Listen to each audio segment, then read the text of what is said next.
Good morning. Welcome to Bazaar Morning Call. We're live from the CNBC-TV18 Motilal Oswal studio. I'm Sonia and joining me today is Nigel and Surbi. Thank you for watching us on the channel. This is the start of a brand new week. And guess what? It's a truncated week. We're all here in our festive glory, kickstarting the Holy Week. So guys, how are we feeling about it? Very good.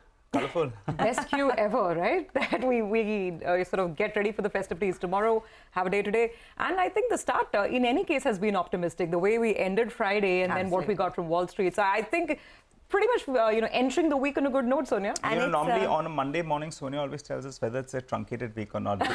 Today could visibly make out that it's going to be a truncated week. It's all festive cheer as well, right? And it's the best part when you come back from a holiday and you go into a holiday, right? So everyone's feeling good. The bulls are feeling quite good, actually. That's the way we are stacked up this morning. It's a truncated week of trade, of course. We have a holiday tomorrow. But the global handover was very strong, and we had a good run on Friday as well. So all in all, the SGX Nifty is up about, 75 odd points. The indications are that we could build on to the gains that we saw last week. The Dow was up almost 400 odd points. So you had the Dow, in fact, breaking its 4-week losing streak. And the US 10-year yields have retreated actually from the highs that they saw last week. So the going is pretty good. The setup looks good as we kickstart trade. The Nifty has in the past fortnight bounced back twice from that 17,250 to 17,300 level. So let's see if that proves to be a bit of a support for the market in the near term. At least that's a level to watch out for on the downside. There was FI buying, a small amount, but buying nevertheless. Which is always a good thing. DI is bought as well in large chunks, about 2,100 odd crores. So it's important to see if the Nifty holds on to that 17,250 level on the downside. And it has conquered the 200 DMA as well of 17,400 thereabouts. So let's see if it can hold on to that level as well. A couple of things to watch out for. There's a lot of global data that comes through this week. There's the non-farm payroll data on Friday. There's the Fed chairman testimony that happens, later in the next couple of days as well. So we'll be tracking all of that data very closely. But just purely for today, looks like it's going to be a good run. Festive cheer continues. The important bit is whether, this pullback is sustainable, because it hasn't been in the recent past. It's been fairly fragile. So let's see. What are you watching out for? I'm also looking out for how durable this pullback is going to be, Sonia. I think the difference this time around is that we've got some global support. For the time being, the US rates market has taken a pause after a relentless move on that 10-year, as you mentioned. So even this morning, and you're looking psychologically, you're below the 4% handle. The dollar index, remember midweek headlines last week, it was all about how it's climbed above 105. So it continues to be below those levels, at least for the time being. But I don't want to take away from the fact that data is still strong in the US. I mean, you had the US ISM services data, the non-manufacturing PMI data come out. And look at that. I mean, it was little below the previous month, but it's again topping estimates. I mean, 54.5 was the estimate, 55.2 is what we saw. And then I think that the litmus test for the bulls is going to come in on Friday, which is the non-farm payrolls report. So that's something to really keep in mind. But for the time being, till there's a technical pause, at least in this relentless yield move, the bulls will probably heave a sigh of relief. Just, you mentioned levels. Obviously, the 20 DMA is something that I'd look out for to start with, at least one level to watch out for. It comes in at around 17,700. So let's see if we can take that out with conviction. The move, just a word on the texture of the move. So we've had about 2 or 3 days of pullback. Friday was a real solid one.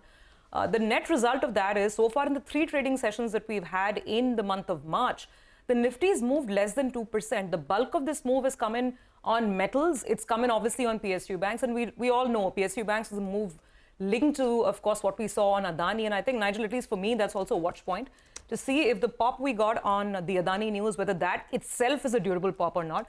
Today, we have woken up to news of some rating agencies. ICRA, for instance, they've lowered ratings on some instruments for, let's say, an Adani, Adani Ports and one of the other Adani Group companies. So I also want to see if the conviction and the pop and the move on, the Adani Group and the related bank move that we saw, PSU banks, whether that can last and help the bulls as well? Well, it's going to be a tricky start to trade because the SGX is suggesting a 70-80 point gap up, and you already had such a big run. So maybe chasing the opening may not be such a wise thing. Maybe buying the intraday dip could be a better option. In terms of setup, well, in Friday's trading session, the Nifty conquered the 200 DMA, the Nifty Bank conquered the 20 DMA. So technically, a strong close is what we had, and there was a bit of a seller strike that did play out. The IT index, well, that could rebound today. The Nasdaq was an outperformer after a few sessions out there.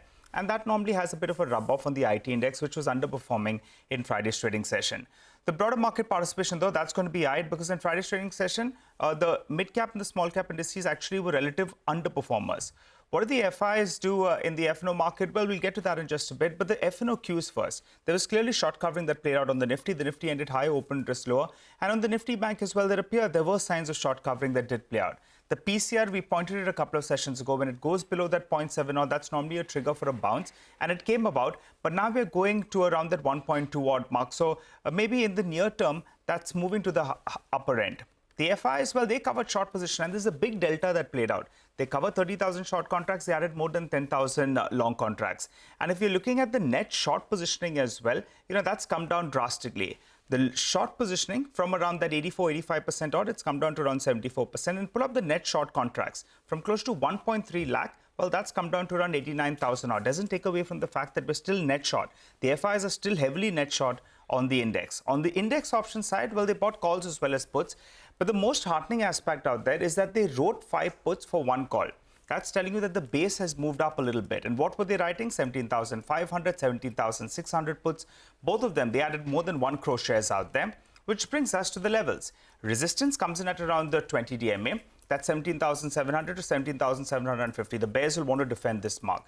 But going by the options data and the put writing that we saw, support comes in that vicinity of around 17,460 to around 17,520. But the Nifty Bank, that's the big mover. That's the one that's led this recent rebound.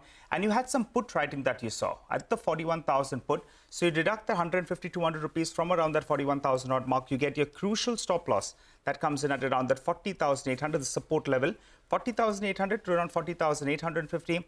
While on the upside, 41,700, that's going to be the crucial level. That's around the 50 DMA. So the SGX Nifty suggests a gap up, but maybe not chasing the gap up could be a little bit wise. Look to buy the intraday dip and hope that the Nifty stays above that 17,450 odd mark. So we were talking about festive cheer and market cheer, right? There was so much football cheer as well Arsenal, over the weekend. What a brilliant game, right? And what about the washout last evening? Man U Liverpool 7-0. It was unbelievable. I think we'll keep that, Sonia, once Anu joins in for his chat later on. We're Arsenal fans. We're not Man U trolls, right? All right. Well, we'll kickstart the show on that note, but lots happening. Oh, absolutely. So let's tell our viewers what's lined up over the next several minutes, the first half hour of the show today. We will get you updates from the markets across the globe, and Matt Orton of Raymond James Investment will join in to discuss the setup as we look at this week. Later, our research team will bring you the CNBC-TV18 list of top 10 stocks to watch out for today. At around 8:30 a.m., we'll do a fundamental stock analysis with market expert Prakash Tiwari. All right, well, let's kickstart the show with some views for the day. On the equities, first up, we have Chetan Seth of Nomura, who says if the economic slowdown or recession is delayed to late 2023 or even 2024, as higher for longer rates eventually impact the economy, Asian stocks might not face significant sell-off immediately so long as the labor market is not deteriorating. However, this creates the risk of a sell-off in stocks later once the data eventually slows. He adds the timing of a slowdown does matter, and given considerable uncertainties and constantly changing market narratives from hard landing to soft landing to no landing, Nomura thinks it might be premature for investors to position for this scenario. Okay, so that's a cautious view coming in this Monday morning. Let's move to some money market action and views coming in here from B. Prasanna of ICICI Bank. He says currency market remained largely range-bound and will take a cue from this week's US jobs data.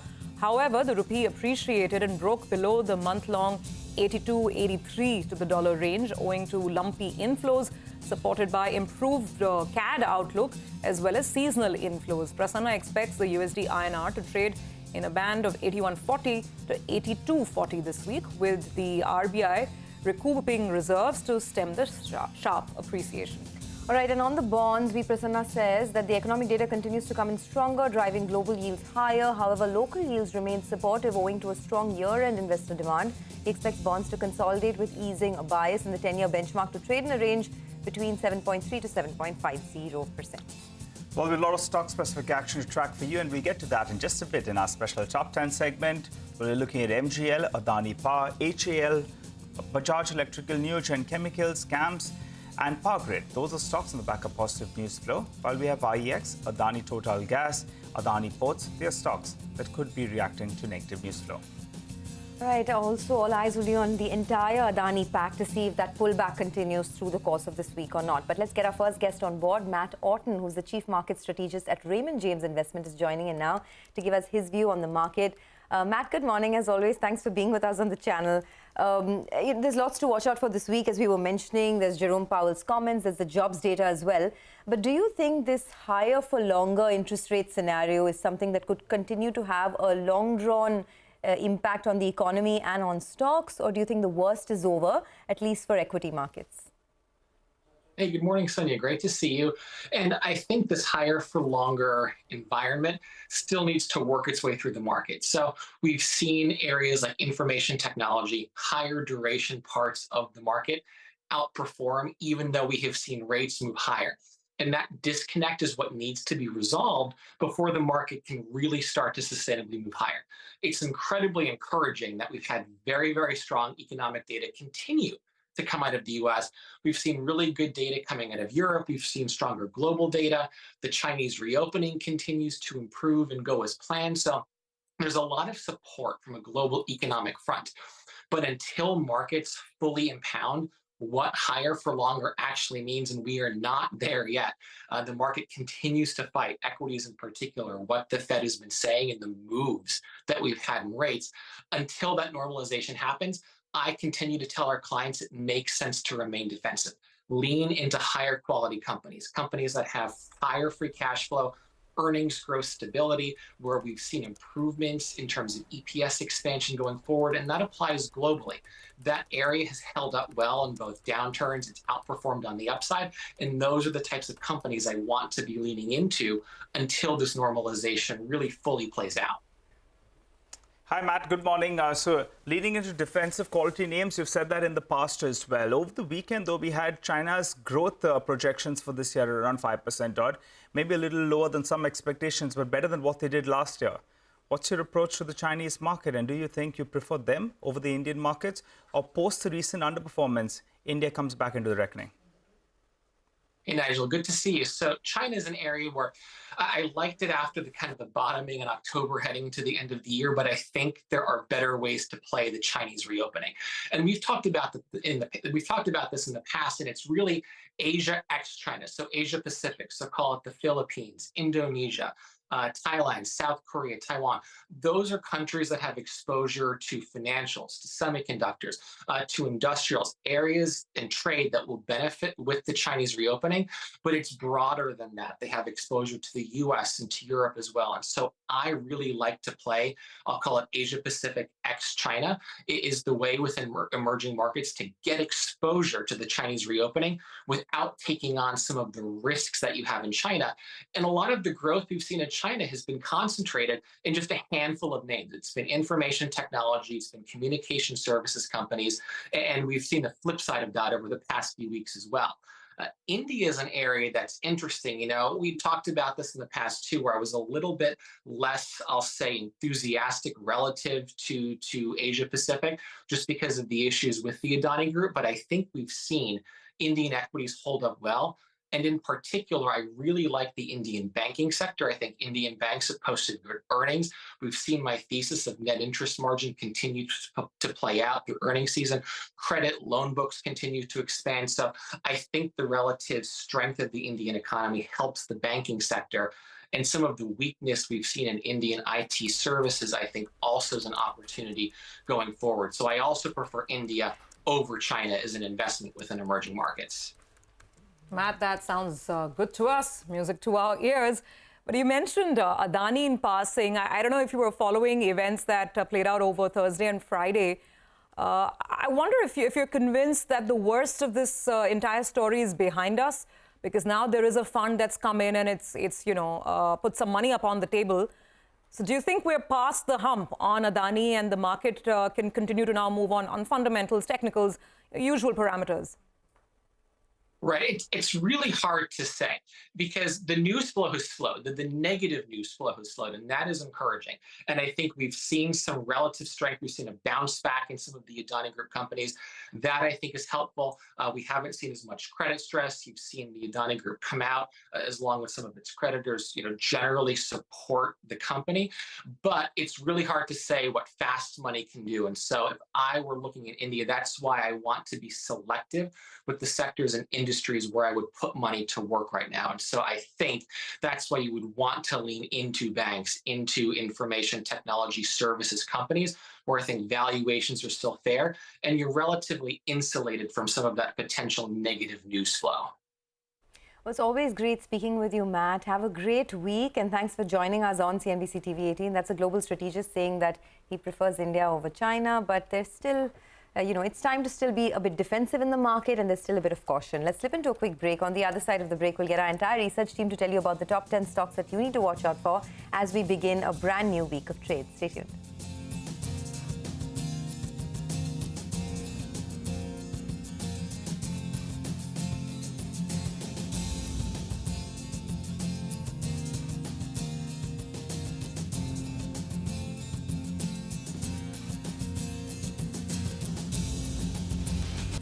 Welcome back. Well, it is time to take you through our CNBC TV18 list of top stocks to watch out for this Monday morning, and our research team is standing by with exactly that.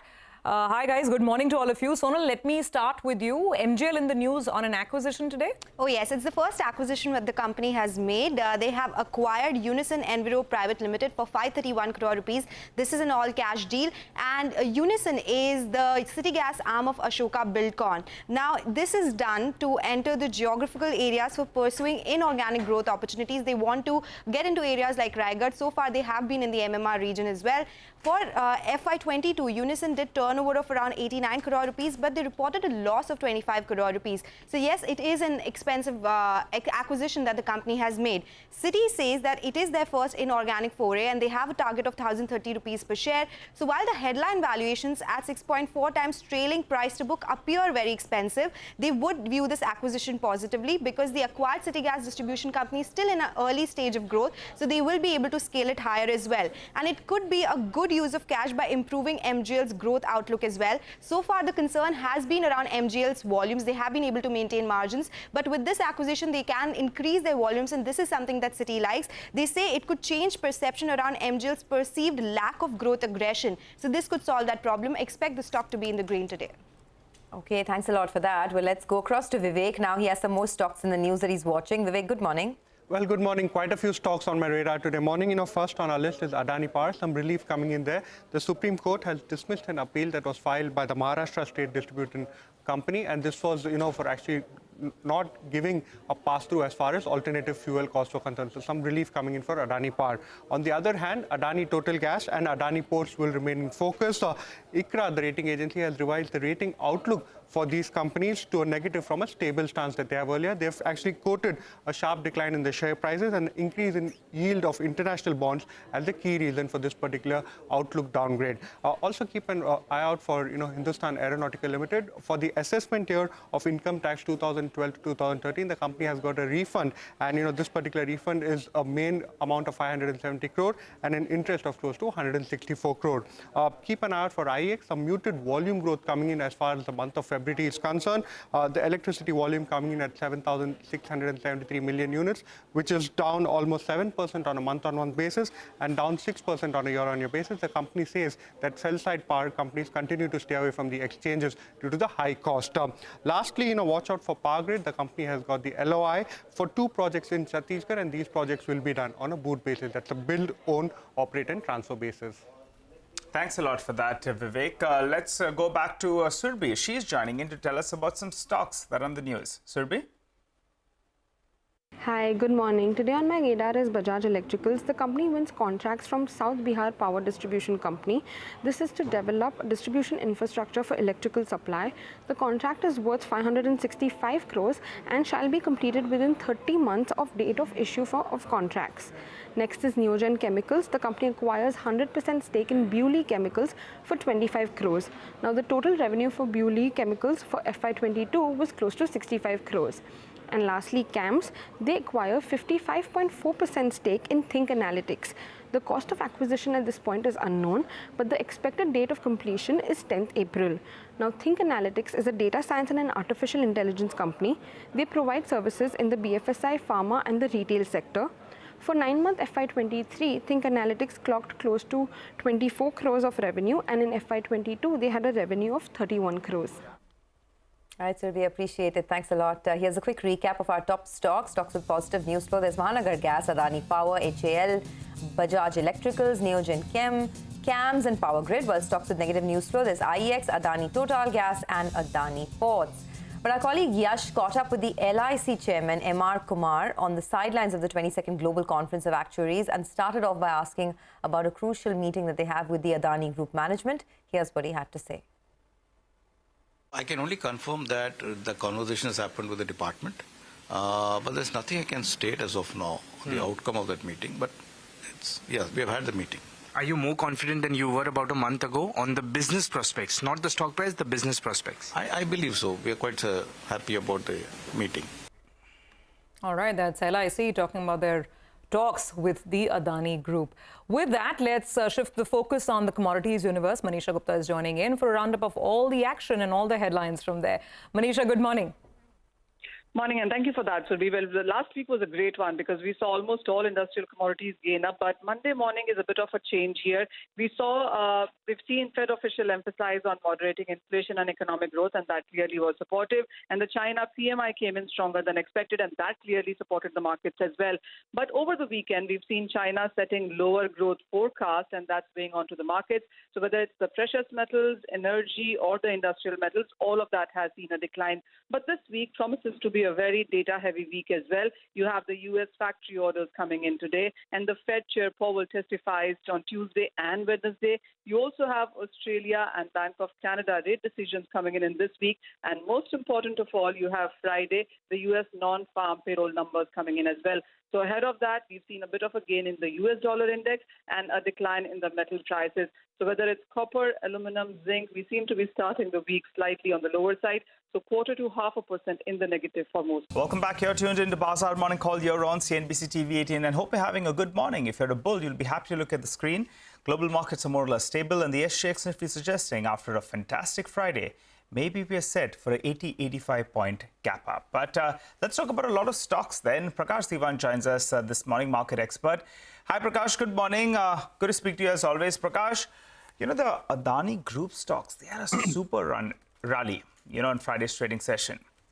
Now, post this rally, what's your approach to the group? And any stocks you will preferably like? Maybe the cement pack, Adani Ports, they were the notable assets, I think, in the past that you were saying fundamentally looks good. Your view. Right. Good morning, Nigel, and a happy Monday to you.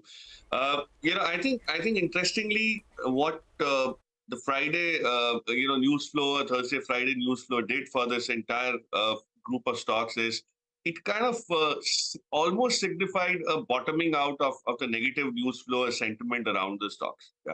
So, I mean, there is a likelihood that you would keep on hearing about certain issues related to the credit side of the business or the refinancing ability and stuff like that. But by and large, on the equity side, I think the dust seems to have settled. The storm seems to have been behind us and abated. But the next few triggers are going to be more related to the organic growth of the business, right? So there are some very promising pieces within Adani Enterprises, for example, which is the flagship company, that's where everything started off with that planned FPO.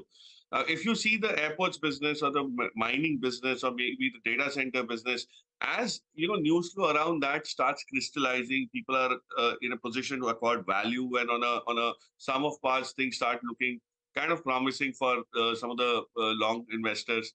then you'll probably see that whole sentiment come back in a very positive way. But that might take some time, as it's driven by developments on the business side, more importantly than just news flow around the stock behavior.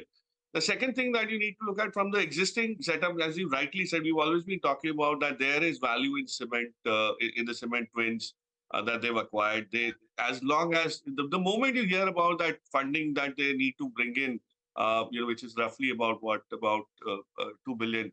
Now that pending thing, once it starts seeing some fructification, you'll see a rally in Ambuja and ACC for sure, because they need to catch up with the Ultratechs and the Shrees of the world in terms of at par valuation. The other business sports, you've seen already how re-rating is happening, given the fact that there is very clear traction on the business. So, you have to be selective, you have to be patient. Don't rush into these stocks just because, somebody's bought them, because, somebody's bought them with a very different purpose and they already risen 20% from there. So your risk reward needs to kind of get recalibrated. But yeah, things could look very different. So for people who are holding it, it's great news. That's a relief of sorts. Okay, got that. That's on the Adani group and a couple of these stocks, Adani Ports, etc. But I wanted your thoughts on some of these new age tech companies. There's a very interesting report that Macquarie has put out on Nykaa this morning, and we'll talk about the report later. But the gist is that they are cautious. They are saying that A, there is a lot of competition coming through, and B, the growth is now moving to smaller towns, so their margins could be at risk. And also now people have started, as far as Nykaa Fashions is concerned, people have started going out and shopping, right? There's physical retail now. So once again, e-commerce retail will suffer. So there's a very cautious report on Nykaa. Do you believe that even if, stocks like these come back because of their return to profitability, some of these names like Nykaa, could still see some threat to their stock price because of competition? So yeah, good morning. So I think I haven't honestly been able to go through this report that you allude to, but very clearly, you go by the experience of some of these other fashion retailers or beauty retailers that have tried, improvising on this brick and mortar model. I mean, for case in point is the Sephora brand of, chain of outlets, which Arvind group had actually initiated. I mean, it was a great start. It has great products. Everything is fine. And we've seen how internationally it's so popular and deep in terms of impact. But here, it could make a big dent. The reason is very simple. India is a market which is more of Bharat than India. And you need to be reaching out to those people. So this brick and mortar thing becomes too expensive and too long drawn for somebody to go straight from online to there. So there's going to be a huge transitionary cost and time factor attached to it. And on the profitability part, all of these companies like a Nykaa or a Zomato or a Policy Bazaar and all, while they're marching ahead to profitability given the very clear message from the market, it's going to be a while before the unit economics justify these. I mean, Nykaa had a look at what the valuation is and look at the profitability. It's just a few lakhs. It's not even like, going into some very significant number on a quarterly run rate. So, Sonia, this is going to be a problem. They will have to get scale up in profit as well, not just in revenue. Whereas, the contraction of the valuations will probably somewhere converge to make risk reward favorable, which is happening in a Zomato, for instance. People have started seeing some sort of hope. Given the change in the business model, it'll happen in Policy Bazaar at some point in delivery. So, you'll have to wait for that, but don't jump in just as yet. Okay, so go with caution. That's the word on some of these new age businesses. By the way, since we were talking about companies that have been surrounded by issues of debt, etc., the other group which always dominates the headlines when you're talking debt is obviously the Vedanta group. Nigel, you had a very interesting conversation with the man himself, with Mr. Anil Agarwal. Yeah, that's right. Surbhi, I had a more interesting conversation before that with you. When you were asking me about what are the odds that he'll come up with the money. And I said in the last 10 years that I'm tracking the stock, more than 10 years, he makes some or the other, he makes it happen. And this time as well, when I chatted with him, the street had a few queries. Can he come up with the payments? What's happening with the pledge on the books? And what's happening with regard to the zinc assets as well. Well, I caught up with Vedanta Resources founder and chairman Anil Agarwal. He's extremely confident about Vedanta's financial health. He spoke to us exclusively. He said, with $30 billion of revenues as well as $9 billion in profits, Vedanta has enough internal accrual to repay debt and even raise fresh funds. Mr. Agarwal urged the government to divest its residual stake in Hindustan Zinc, saying the promise was made 20 years ago. Here's a slice of that interesting conversation. Mr. Agarwal, no, we appreciate the workforce that you've built and, the assets that you've built as well, which is quite phenomenal. But just before we move on, wanted to question you that in the next 12 months or so, close to $1.5 billion of repayments or maturities come up, and you're confident about making them, right? We have said that in 2 years' time, we will make $4 billion payment. We have already done before payment $2 billion. Right. This $2 billion to be made by June, July. It is absolutely very, very comfortable. Yeah. Even with the internal accrual, the kind of money we are throwing, we can pay. Right. But it is our business to take the debt. Yes. And this is the machinery which is working. Right. And whoever give us a position, but it is a company which has the track record. We have a huge, big company. This is small number, what you're talking, 1 or 2 billion. Yes. It's a very small number for Vedanta. We take that on board then, and good to see your confidence in terms of these repayments. Let's focus on the Indian listed company Vedanta Limited. Now, there's a large proportion of your holding which is pledged, and the street is getting a little bit jittery out here. But, you have put out a clarification when we wrote to you. I just wanted you to clear the air in terms of your positioning on the pledge holding that you have, both in Vedanta Limited as well as Hindustan Zinc, Mr. Agarwal. I don't think Vedanta Limited has any pledge. Only Hindustan Zinc 6% share has been pledged. Right. And this is the part of system. But if you look at the overall debt in the company, yes, the total debt in the company is $12.5 billion. $12.5 billion. Against we are going to make $9 billion profit. Right. So is a hardly any debt. Right. With a capital incentive business. So I'm very comfortable. Sometime some bank insists to have some share pledge for this, but we are not pledge people. Right. Hardly any share is pledged. We don't need to pledge any share. Right. So Mr. Agarwal, as per the Bombay Stock Exchange and the NSE, the way they reported, it appears that it's a pledge. But you're clarifying here that none of the loans are an actual pledge. It could be a top-up that the banks have asked for. Absolutely, except the 6% share on Hindustan Zinc is pledged. Now, the proposal of Hindustan Zinc to go ahead and buy International Zinc's assets, well, the government of India seems to have opposed it at least as of now. But you have said, and your spokespeople have said, that you all are in discussions and best for the shareholders and for all stakeholders will be done. So what's the plan B out here? Will you be looking at a share swap? Another way of getting this deal done? Is there a plan B? I want Hindustan Zinc by itself. I'm thinking that the way the scope is, we can make it, Hindustan Zinc today is a $20 billion company. We can double it in no time. Right. We have, zinc is a scarce commodity, and zinc is required for today's environment. Because naked steel you can't use. Correct. You have to use galvanized steel. And we produce silver. Silver is a very, very important commodity for everything. Yeah. So we need to grow. And we got this asset which is under the same umbrella. Yes. Same umbrella. And today, how Hindustan Zinc is running? Because we have all the talent from the South Africa. Yes. We don't have mining talent. So we got all the talent from South Africa. And this hodgepodge, huge leakage. If you can put these two companies together, the company 2 and 2 going to be 6, not 4. Right. So that was the whole idea, because we have bigger asset than the Hindustan Zinc. We did a very conservative valuation, and the money which is lying in Hindustan Zinc, we are getting return of 2 to 3%. Yes. If we take South African asset, which is a producing asset. Right. Profit-making asset, if they put them together, the return is almost 17-18%. It is the right move. I'm saying why government has agreed that we will sell 100% share 20 years back. How much you hold us our leg not to run. They have to take a decision to disinvest this 29%. Yes. If there is a clear-cut agreement that they will be divesting to us with a particular formula, and government can get probably 50,000 crore, 40,000 crore, and they want to do it. But they have to accelerate. If they go away, then we can run our company. Company has to run by the board. Yes. Not by the government. So Mr. Agarwal, let me get this correct now. Hindustan Zinc, the government of India has 30% stake. For 29%. 29.5%. They are not on board in terms of going ahead and consolidating the zinc assets.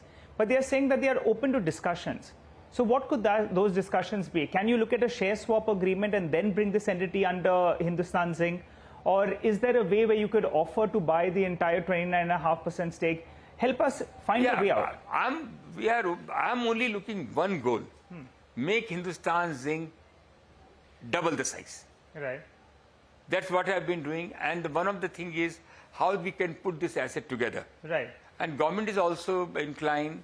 And the government want to come out of this. They have to be bold to take a decision. They want to sell share in the. And best thing is they have announced that they are going to sell the share in March in the market. And I'm looking forward to sell the share in the market. So the government is out, then whatever the company want to do it, they can do it. But they'll look at doing an OFS of around 5%, right? I mean, I don't think they can do a larger chunk. They're talking about 15%, I've been told. Okay. I don't know. And if they're going to be doing a 15% OFS, then you are interested. And what's the level you will No, I'm saying we have not made up. We are always interested in Hindustan Zinc. Right. But we want to support to the government whatever they want to move forward. You know, Mr. Agarwal, some part of the street believes maybe you look at divesting some of these assets in the listed entity, that's Vedanta Limited. Any possibility out there, or you want to grow the company? Maybe I ask you this because in case the international zinc asset doesn't come into Hindustan Zinc's fold, is there a possibility you look at selling it to an outside party? On my dead body.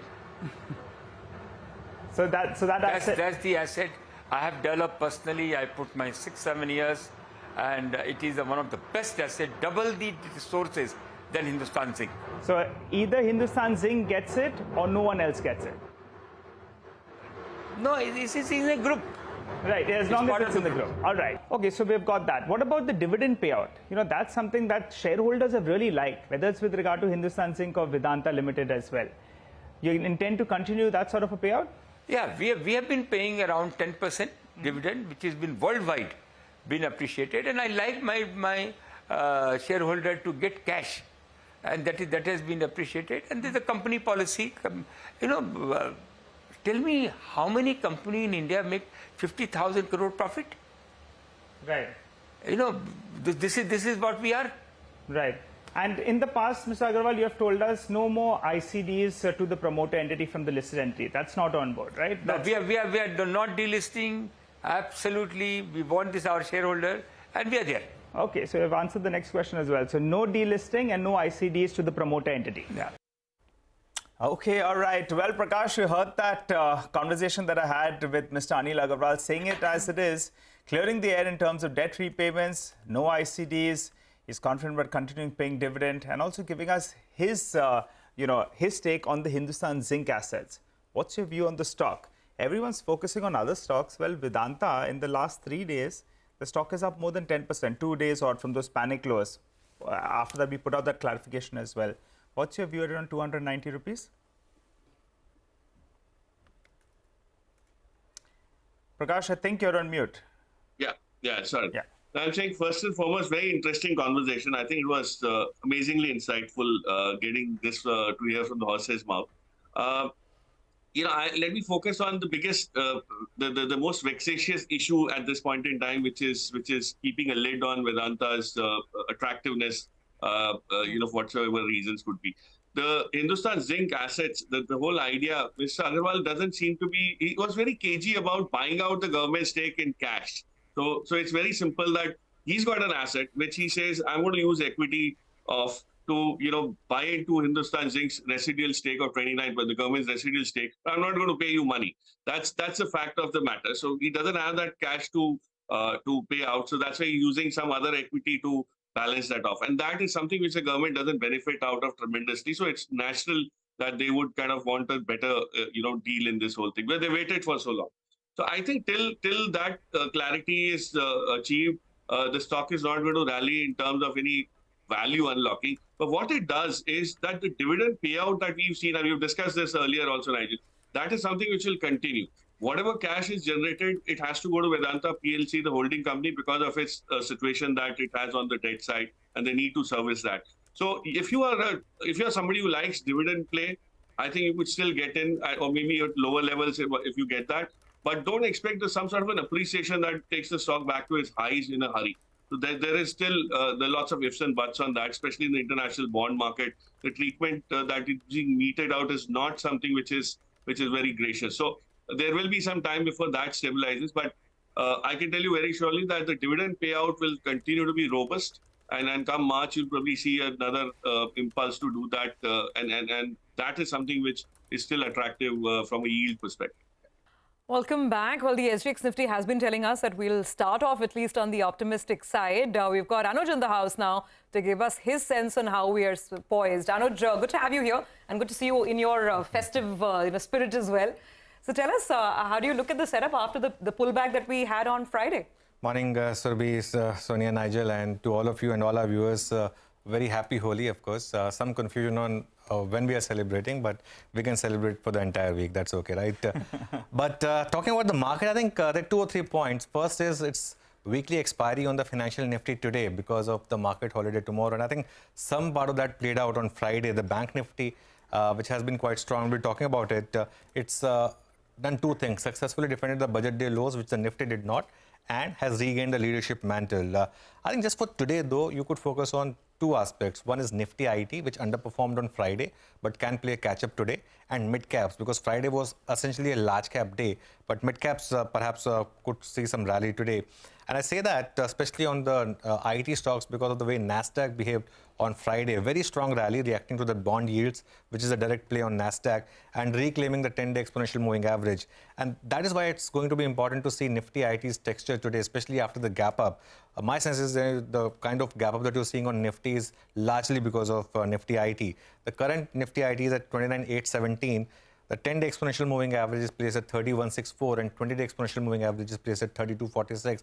And maybe, we can make a move there. The Nifty, though, opens in a very strong resistance.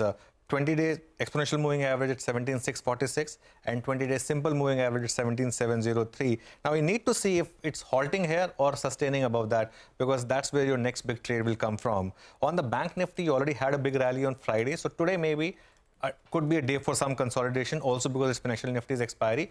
But on bank Nifty, what is clearly interesting is that it's got the leadership mantle back, and within that, SBI and ICICI Bank are showing signs of leadership once again, which is good news if you are positional long. But let's see.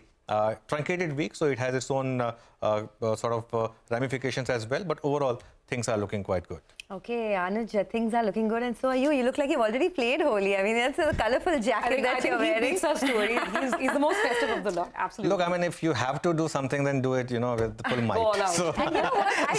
so that's what I believe in. Either you don't play Holi, but if you play Holi, like I do.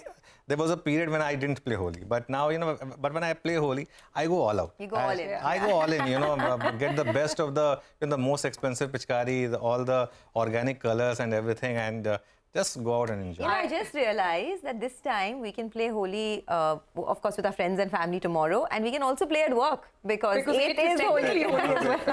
Just one thing I would say, that use organic colors. That's the only thing, because I hate when people use those really bad colors. Absolutely. That's something that sustainable, right? That's the name of the game. Thanks a lot, Anuj. Have a good day. Well, let's get Mitesh and Sudarshan on board as well to celebrate with us. Folks, morning to both of you. Sudarshan, your thoughts? Do you think this, 20 DMA that Anuj was just referring to, 17,700, is that a level that this market can sustainably take out on the upside? Do you get a feeling that this pullback could continue? And what's the strategy for today? Yeah, good morning and a happy Holi to all viewers, to you also, everyone. I don't actually track a 20 DMA or any DMA, so I can't answer that question in this way. But I would feel that based on the price action, 17,750 is the first place where resistance can come in, which apparently happens to be close to the numbers Anuj was talking about. So the rally has legs. The chances are that we should reach 17,750 slow, whether today or on Wednesday is difficult to say. And then I would feel that that resistance should eventually give way to higher levels. So throughout the month of March, and it's too early, but I would assume that we are probably in a strong uptrend or a mild uptrend, depending on how you define it. And we should look at higher levels. So the trade then is to buy on dips. We had a big rally on Friday. So that rally need not be replicated today. Every time you see an intraday dip or an intraday consolidation, look to buy. And if you can, then you also carry your positions. Okay, all right. So Sudarshan, you're sounding optimistic, and Nifty has never had 4 negative months in the last 20 years. So maybe, that will hold out as well. Morning, Mitesh. What about you? How do you approach the Nifty and the Nifty Bank? Morning, we had a very strong buy on Friday. I think we started the day with 4 buy calls and we're looking at a strong rally. Once the Nifty started getting past 17,500, we kind of revised the target to about 17,750, 17,800. So I think that's the target which I'll look at. That's an area which we had a gap last week on Wednesday. So therefore, I think I would expect profit booking or strong supply to emerge around 17,750, 800 zones. But till then, I think I'll be very clearly trading with a positive and long bias, and will maintain an extremely strong outlook in the short term. On the bank Nifty also, I think the 41,500 target is nearly met, or it could be met in the opening today. But if that is cleared, then I think look for a test of 41,850, 900 zones. There I think I would want to take some profits off the table and then see how it goes from there.